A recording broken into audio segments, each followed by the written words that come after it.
I sent to him a letter which I had for want of better knowledge, sent to where I met him down the Lachlan years ago. He was Sharon when I knew him, so I sent the letter to him just on spec, addressed as follows, Clancy of the Overflow. Now I hadn't thought of Clancy, not even in passing fancy, for at least a year or maybe two, I really wasn't sure. But now I'm stuck at home in lockdown, not allowed to go into town, so I'm thinking of the people I should really talk to more.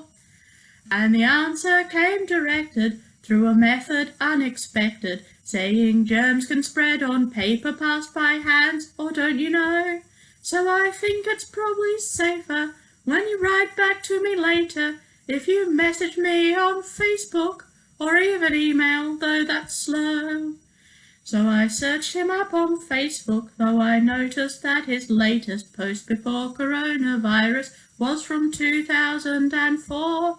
But more recently this year there's many memes and quotes you'd hear from people seeing that shops don't stock toilet paper anymore.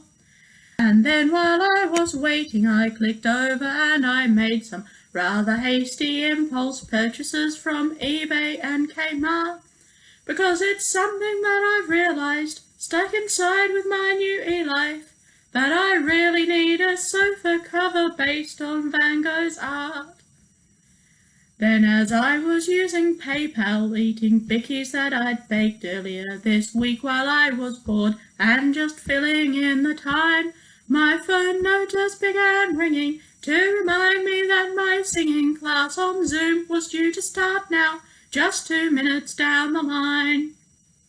And after that it's lunchtime, though I don't have long to munch my homemade bread and homemade cheese and homebrewed kombucha before that FaceTime sesh and that Skype class and that live stream show of Pirates of Penzance which I had paid to see with friends up in Harndorf.